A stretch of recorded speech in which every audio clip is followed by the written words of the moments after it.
Hello, Victor here, restoringmercedes.com.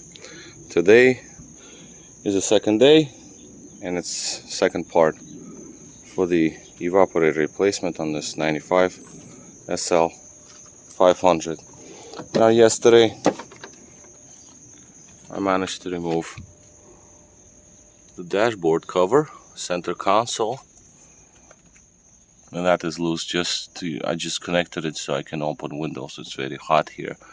I don't want to open the roof because it's fall time and some leaves are falling in. All right, so now the dashboard cover removed, the steering wheel controls, all of that. The steering wheel is loose. It's just secured on the bolt temporarily, so the car can be moved around. As you can see, marks are present, so the wheel is going to be centered. The parts, of course, scattered all over the place. Some parts here. There is millions of bolts. That's the whole box of bolts, and that is for the inside. Now today I have to start disassembling the under the hood area, wiper cowls, all of this stuff, free up the hoses, disconnect the lines, what have you. That is today's agenda. And hopefully when the sun is down, it's not as hot today, then I'll get to work on the piping, the reinforcements, and disconnecting all the wires, moving all the harnesses away and whatnot, so the HVAC box can be freed and maybe even removed. I'm not sure yet, but we'll see what happens, see how it goes. Alright, so the sun is down and I finally got the box out, the HVAC box.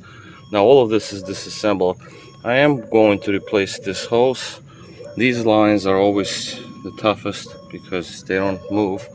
So I loosened up the main line here so I can slide it slightly, then bend it. I will have to bend it back. I mean, I have no choice. A very, very tight fit. I had to vacuum all around here, underneath the cowl, and water baffle, water collector, the tray, whatever, because I do want to put the HVAC box back in today. I want to change the evaporator now, and then even if I have to work really late, I want to get the water baffle installed, and all the pipes connected, the car can be movable, and if anything, I can assemble the rest of the vehicle, let's say like the day after. I have a feeling that I locked out the lock again. I don't know, I have no luck with these. It's like I keep locking them up, then I have to drill it, and it's gonna be a pain. Yeah, we'll have to drill it to release it so I can put the lock in. I think I locked it out, unfortunately.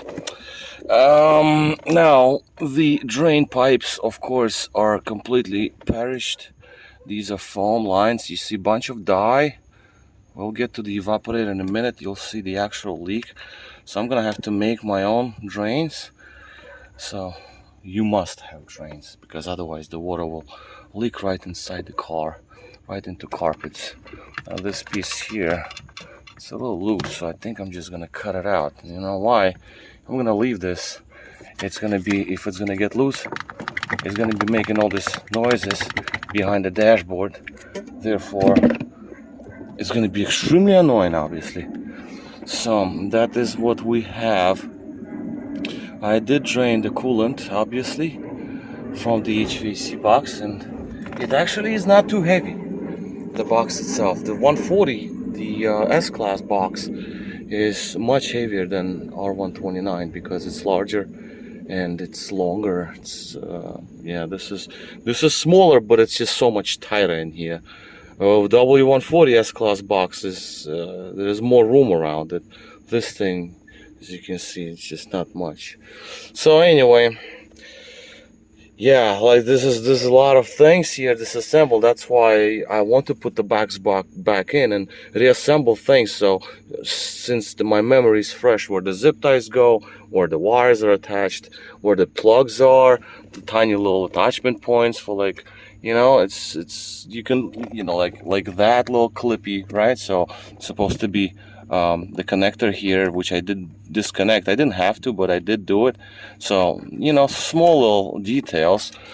And let's take a look at the box. This is the frontal parts from the front. Our usual thing with the blower motor assembly bracket that is broken. They all break, as you can see right here. So the fan itself is loose inside the housing here, and it just starts moving, and just, you know, it can just get off axis, and then the blades can start hitting the covers, and then you can damage blades. That's bad news. Here is an HVAC box. Nothing really to see here, just the box, but it has to be disassembled to get to the evaporator and the actual leak. Just to see the leak right over here, right here. So as you can see, the green dye coming out, not from the junctions, but somewhere in the middle of the evaporator. So it's coming out somewhere in this vicinity, in this area. This is the leak. So now, to get this disassembled,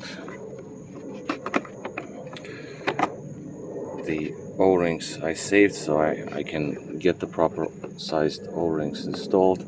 See, like these little things, right? So all of this goes in there, right? So the small little details before the memory is fresh. There's nothing to see here really. Just a box. Just to get this box out takes like freaking 2 days. Well, not 2 days. I mean, you could do it in one, but it all depends. Now I have to take it apart, replace those two. This is the heat exchanger. It sits right on top, quickly in and out, no problems there.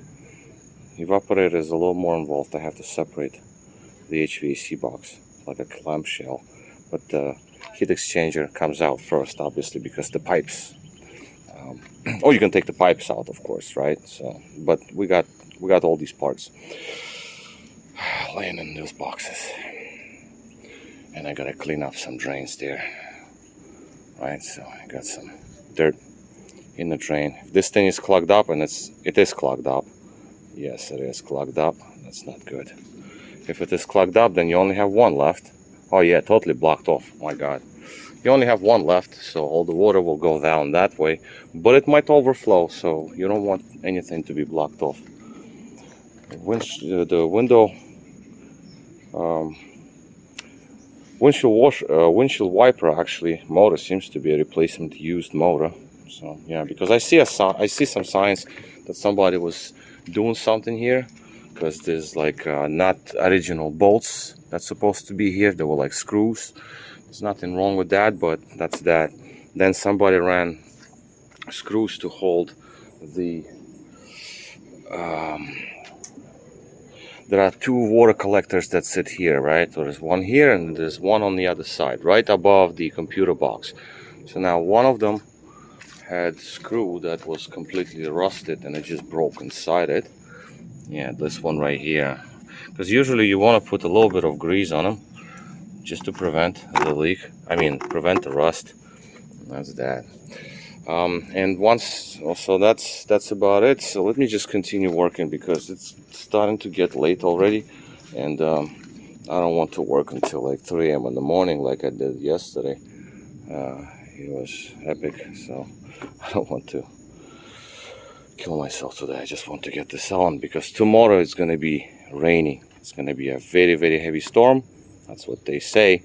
So I do want to have water baffles installed, so the rain is not getting inside the vehicle.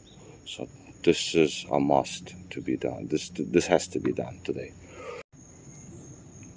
Here is another addition, just a quick look of what the evaporator looks like. How much is it leaking? We can see it's a really, really heavy leak. That's all the dye that came out of it, mixed with oil, of course. And this evaporator is all green. You can see it. This was just a tiny spot. but this is where the major leak is. It appears that it might be coming from center somewhere. It's just that protruded slightly forward.